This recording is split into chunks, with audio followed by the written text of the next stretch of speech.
Hello engineers, जैसे आप सभी लोग, तो ये देखो एक्साइटर जनरेटर का, थर्मल पावर प्लांट की जनरेटर का एक्साइटर। ठीक है। ये सारी चीज़ें जो है ना, आप इंडस्ट्री में आप एंट्री करने के बाद भी जो है इतनी आसानी से नहीं देख पाओगे, क्योंकि ये तभी खुलती है जब इनका शट डाउन होता है, या फिर एनुअल मेंटेनेंस जो होता है उसके लिए इनका शट डाउन लिया जाता है, या फिर कुछ मेजर यदि ब्रेकडाउन होता है उस वक्त आपको ये मौके मिलते हैं। तो इनको जानना बहुत ज़रूरी है। कम से कम आप देखे रहो कि इस तरह से आप यदि देखे रहोगे तो आप कभी भी काम लेते हो तो आपको पहले से पता होगा कि आपको क्या क्या चीज़ें इसमें करनी है, क्या क्या चीज़ें नहीं करनी है। ये देखो, ये सब सारे जो है ना कॉइल्स हैं। ये एसी एक्साइटर जो होता है ना बाहर में, उसी में ये कॉइल्स लगे हुए हैं, और उस टीवी से यहाँ पे सप्लाई आती है। वो टीवी एवीआर से कनेक्टेड रहता है। ठीक है। तो समझो कि इसका जो आउटर पार्ट है, मतलब जो एक्साइटर है, एक्साइटर क्या है? एक्साइटर भी एक छोटा सा जनरेटर ही समझो।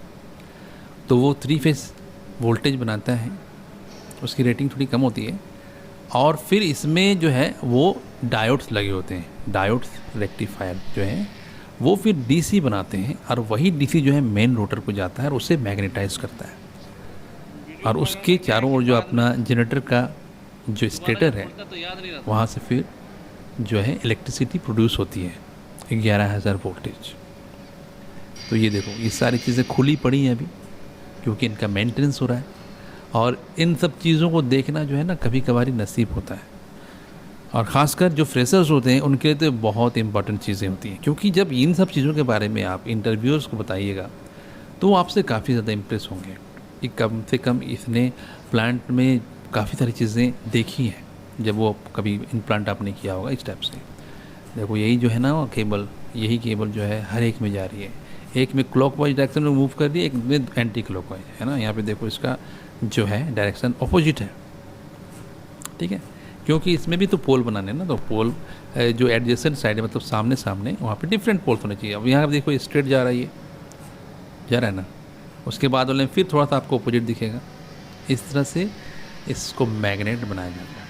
एवीआर से जो सप्लाई आती है वो यहाँ पे इसको मैग्नेटाइज करती है, फिर फील्ड जनरेट होता है, फिर जो हमारा रोटर पार्ट है वो तो मूव कर रहा है। यही है। अब इसका ये जो है एसी एक्साइटर। ठीक है। तो यही है एसी एक्साइटर। यहाँ पे देखो,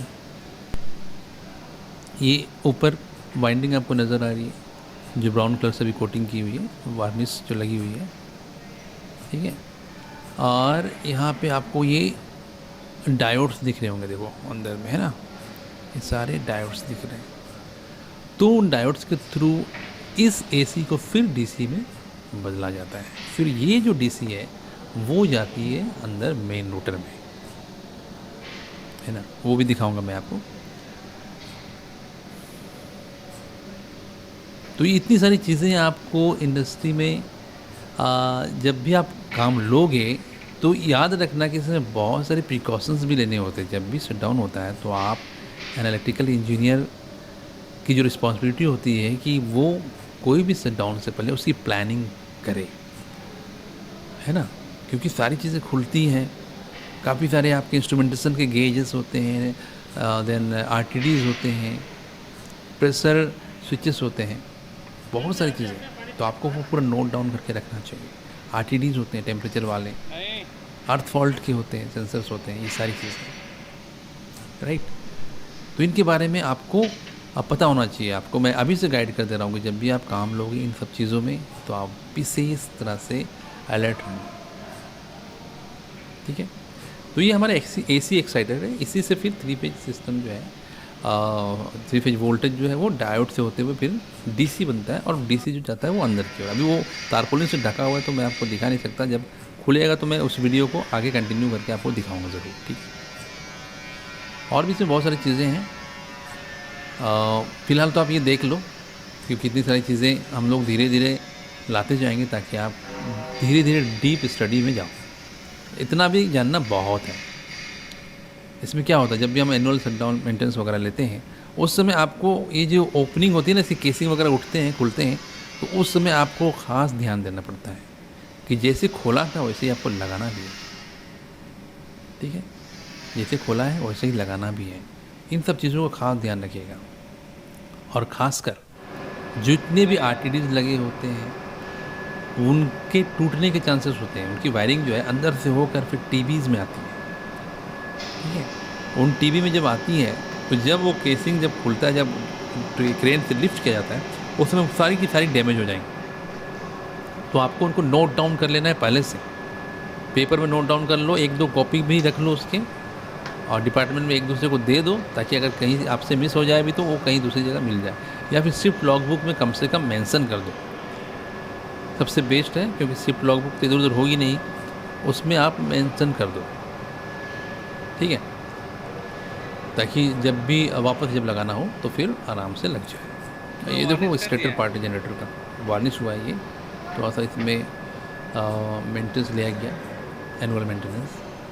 और इसी के अंदर जो है हमारा जो रोटर है वो रोटेट करता है, और इससे हमें 3 फेज 11,000 वोल्टेज जनरेट होती है। केसिंग उठाने के बाद ये आसपास का जो ये एरिया है ना, इसमें एयर का फ्लो होता है, मतलब ये कूलिंग के पर्पज़ से है, कूलिंग पर्पज़ से ये एरिया है। तो नीचे से ठंडी हवा आती है, जनरेटर जो गर्म हो जाती है हमारा, तो उसको थोड़ा सा कूलिंग सिस्टम नेचुरल एयर से प्रोवाइड किया जाता है, राइट। और स्पीड सेंसर वगैरह जितने भी खुलेंगे, टरबाइन में भी आपके जो आरटीडीज वगैरह है वो सारे कनेक्टेड होते हैं, उनको भी निकालना पड़ता है, फिर उनको लगाना भी आप ही को है। ये देखो गियर बॉक्स सिस्टम, इनमें भी आरटीडीज लगी होती है, क्योंकि इनका भी टेम्परेचर रिपोर्टिंग होता है।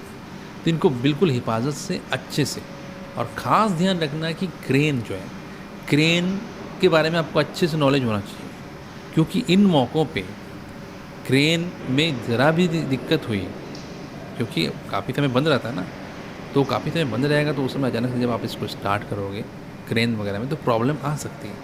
तो 1 हफ्ते पहले 2 हफ्ते पहले ही क्रेन का जो है मेंटेनेंस ले लो आप। ये रहा क्रेन, दिख रहा है आपको, उस एंड में देखो क्रेन है वहाँ पे। तो ये सारी चीज़ें यदि आप पहले से तैयारी करके रखोगे, ये है टरबाइन का रोटर, ठीक है। ये सारी चीज़ें यदि आप पहले से कर लोगे तो फिर आपको कोई सी भी दिक्कत नहीं होगी। और हाँ, इंटरव्यूज़ में यदि पूछा जाए तो आप ज़रूर बताना कि हाँ, मैंने देखा है सर पावर प्लांट में टर्बो जनरेटर, उसके पार्ट्स वगैरह जब उनका मेंटेनेंस चल रहा था तो मैं वहाँ पे अटेंड किया था, मैं अपने पर्सनल इंटरेस्ट से गया था और उनको देखा था। ये एक टिप है, यदि आप लोग कहीं इंटरव्यू जॉब के लिए जाते हो और पूछते हैं वहाँ पे, तो ज़रूर बताना, क्योंकि आप देख तो लिए हो, यही है हमारा मेन रोटर, ठीक है, यही है रोटर। तो मिलते हैं फिर नेक्स्ट लेसन में, बने रहो मेरे चैनल से, बहुत सारी अच्छी अच्छी चीज़ें मैं लेकर आ रहा हूँ, आप सबको बहुत ही ज़्यादा फ़ायदा होगा। तो मिलते हैं फिर नेक्स्ट लेसन में, तब तक के लिए बाय एंड टेक केयर।